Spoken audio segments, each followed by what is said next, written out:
comment déterminer les paramètres d'une loi binomiale dans l'énoncé d'un exercice. C'est ce que nous allons voir sur cet exemple sur la plateforme WIMS. Alors on part d'un énoncé, on nous dit que la probabilité qu'une pièce soit acceptable est de 0,98. On appelle x la variable aléatoire qui a tout échantillon de 50 pièces prélevées avec remise, associé le nombre de pièces défectueuses. Et on nous demande de trouver ici les paramètres de la loi binomiale. Pour y arriver, je vais déjà commencer par faire une analyse de cet énoncé. Alors je vais l'agrandir un petit peu ici. Et une bonne façon d'analyser un énoncé pour bien le comprendre, ça peut être d'entourer ou de surligner les éléments qui nous sont donnés. Je vais commencer ici en jaune. Et donc on nous dit que la probabilité qu'une pièce soit acceptable est de 0,98. D'accord?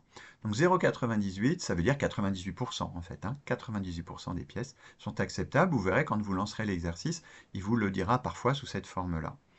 Ensuite, qu'est-ce qui est important également comme information? C'est que on nous dit qu'on a des échantillons de 50 pièces.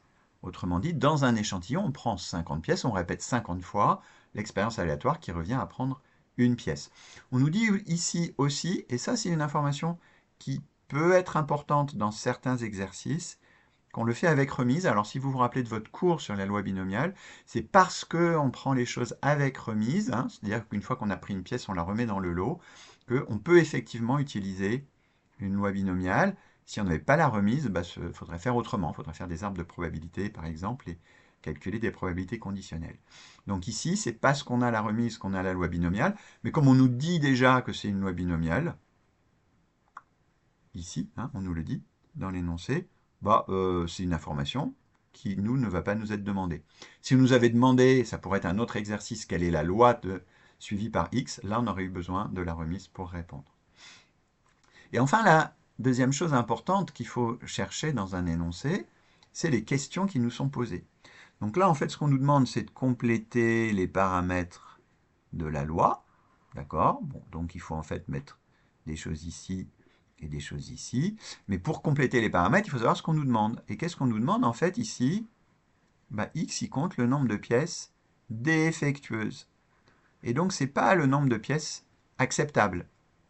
En réalité, suivant les exercices sur lesquels vous allez tomber, en lançant ce même exercice sur WIMS, parfois on vous donnera ici acceptable et on vous demandera acceptable. Parfois on vous donnera défectueux, on vous demandera défectueux. Et parfois on vous donne acceptable, on vous demande défectueux, ou on vous donne défectueux et on vous demande acceptable. Donc il y aura des fois où il faudra juste prendre les informations qui vous sont données pour les mettre ici, puis d'autres fois il faudra faire un petit calcul. Alors là, nous, comme on ne nous demande pas la même chose que ce qui nous est donné dans l'énoncé, on va avoir besoin de faire un calcul. Commençons quand même par le plus simple, et rappelons peut-être quels sont les paramètres qu'on demande dans une loi binomiale. On demande dans une loi binomiale le paramètre n d'abord, puis le paramètre p, où n, c'est le nombre de répétitions. Nombre de répétitions. C'est simple ici, puisqu'on nous dit qu'on a des échantillons de 50 pièces.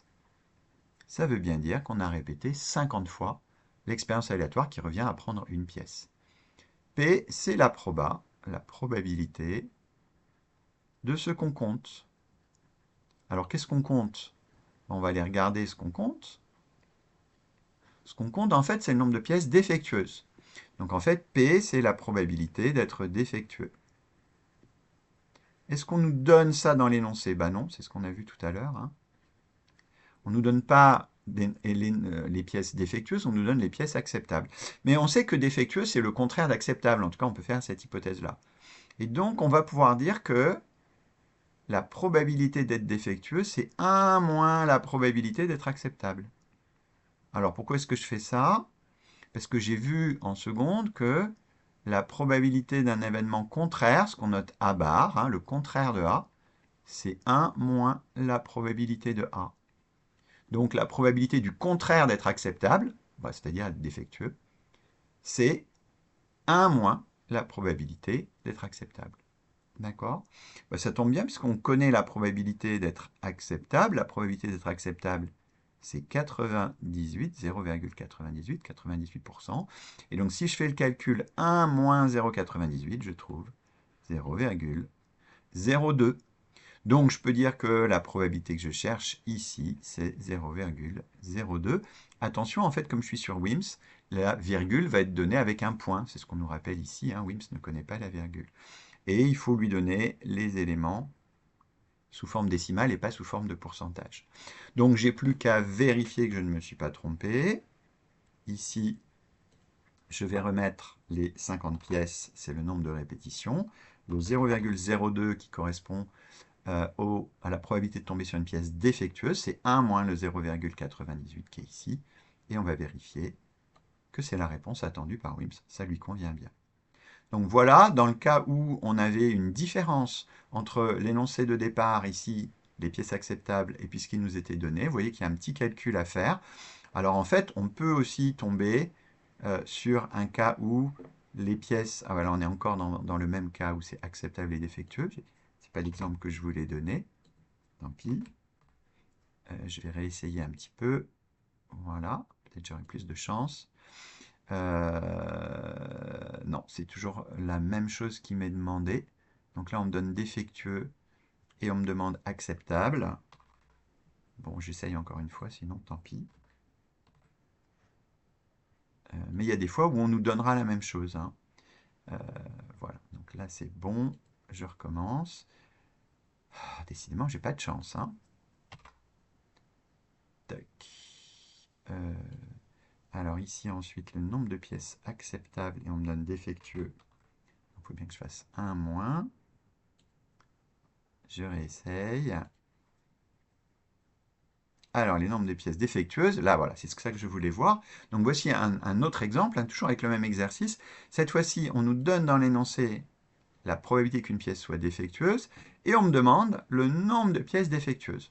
Donc là, dans ce cas-là, la probabilité que je vais mettre ici, la probabilité P, c'est tout simplement celle qui m'est donnée dans l'énoncé, puisque c'est la même chose qu'on me donne dans l'énoncé et qu'on me demande ensuite. Et puis le nombre de pièces, c'est la taille de l'échantillon. Donc là, vous voyez, je n'ai pas eu à faire de petits calculs, je tombe bien sur le bon résultat directement. Voilà, j'espère que cette vidéo un peu longue vous a permis d'abord de bien comprendre comment est-ce qu'on analyse un énoncé pour trouver les paramètres d'une loi binomiale et de bien distinguer les deux cas qui peuvent vous être demandés. Dans un cas, on vous donnera directement dans l'énoncé toutes les réponses, mais dans certains cas, on peut vous donner une information et vous demander de trouver la probabilité contraire, c'est-à-dire de faire 1 moins la probabilité qui vous est donnée. Et pour le savoir, il faut vraiment faire l'analyse de l'énoncé. Je vous souhaite une très bonne journée.